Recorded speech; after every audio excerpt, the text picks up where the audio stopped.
Party के प्रवक्ता वंशराज दुबे जी से शुरुआत करूंगा। वंशराज जी, अधिकारी इस योजना को फर्जी बता रहे हैं। वो ये कह रहे हैं कि ऐसी कोई योजना अस्तित्व में ही नहीं है। जब योजना अस्तित्व में नहीं है तो फिर एप्लीकेशन स्वीकार करने का कोई मतलब ही नहीं बनता है। शांतु जी नमस्कार। आपको पहली चीज तो भारतीय जनता पार्टी को हम लोग इसीलिए नहीं कहते कि भारतीय जनता पार्टी एक भारतीय झूठा पार्टी है।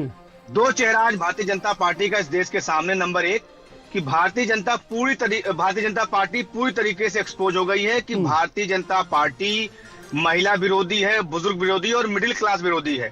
जो योजनाएं आदरणीय अरविंद केजरीवाल जी मध्यम वर्गीय परिवार के लिए लाना चाह रहे हैं, जिसको उन्होंने घोषणा की है, उसको लेकर भारतीय जनता पार्टी इसलिए बौखला गई है क्योंकि कल का आंकड़ा मैं बता दूं कि लगभग 10 लाख महिलाओं ने इस योजना के तहत, महिला सम्मान योजना के तहत रजिस्ट्रेशन कराया। लगभग 1.5 लाख से ज्यादा बुजुर्गों ने अपना रजिस्ट्रेशन कराया। तो ये आंकड़े दरअसल भारतीय जनता पार्टी को बौखलाने पे मजबूर कर रहे हैं। इसलिए आपने देखा है कि किस तरीके से कल से कपड़ा फाड़ फाड़ कर ये लोग चिल्ला रहे हैं। नंबर एक। नंबर दो कि देखिए अरविंद केजरीवाल जी का जब आप ट्रैक रिकॉर्ड उठाकर देखेंगे पिछले 12 साल का, आम आदमी पार्टी अरविंद केजरीवाल जी गारंटी देते हैं, उस गारंटी को 100% पूरी करने का अधिकारी की तरफ से ये जो देखिए पहली बार में मैंने ये बताया, अभी आदरणीय अरविंद केजरीवाल जी ने भी प्रेस कॉन्फ्रेंस के माध्यम से बात बताई कि महिला सम्मान योजना जो है उसको 12/12/24 को ऑलरेडी कैबिनेट पास कर चुका है। चूंकि हमारा ये चुनावी वादा था, चुनावी गारंटी, तो उसको हमने पास कर दिया। बीच में तमाम अड़चने आई जिसकी वजह से देरी हुई थी। नंबर 1। नंबर 2 कि इस योजना में जिसमें ऑलरेडी 1000 रुपए पास हो चुका है, उसको आम आदमी पार्टी अगली सरकार बनते ही 2100 रुपए करेगी। ये हमारा वादा, ये हमारी गारंटी है। नंबर 1। नंबर 2, हम संजीवनी योजना के तहत 60 साल से ऊपर के बुजुर्गों को उनका मुफ्त इलाज करेंगे, चाहे 1 रुपए लगे, चाहे 1 करोड़ रुपए, यानी कोई लिमिट नहीं, कोई कैप नहीं है। चाहे प्राइवेट अस्पताल में इलाज कराएं, चाहे सरकारी अस्पताल में इलाज कराएं।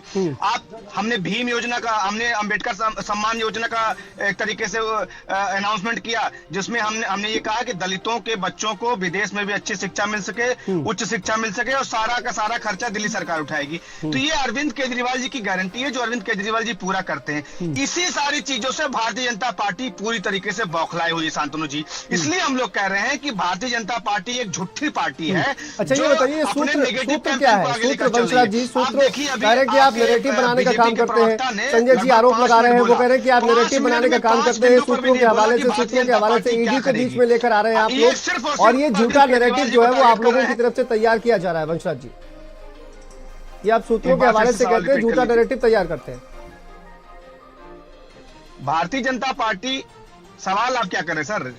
संजय जी कह रहे हैं कि आप जो है झूठा नैरेटिव सेट करते हैं, और ये ईडी का नाम लेकर सूत्रों के हवाले से खबर आ रही है, ये कहकर आप झूठा नैरेटिव सेट कर रहे हैं। भाई शांतनु जी ये बताइए, दिल्ली सरकार में जितने अधिकारी हैं किसके अधिकारी हैं? वो केंद्र सरकार के अधीन आने वाले अधिकारी हैं।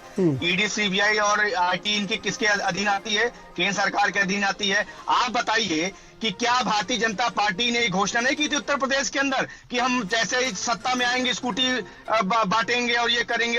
उन्होंने तो नहीं किया, लेकिन घोषणा तो उन्होंने भी किया था। किया नहीं, वो बात अलग है। अरविंद केजरीवाल जी क्या करते हैं? अरविंद केजरीवाल जी अपनी गारंटी से ज्यादा करके दिखाया। 2013 में कहा था कि हम बिजली हाफ करेंगे, लेकिन हमने क्या किया? हमने बिजली माफ किया। हमने महिलाओं की बस की यात्रा मुफ्त की। हमने घर घर जो है पानी पहुंचाया, मुफ्त की पानी की व्यवस्था की। हमने सरकारी अस्पताल ठीक किए, हमने सरकारी स्कूल ठीक किए।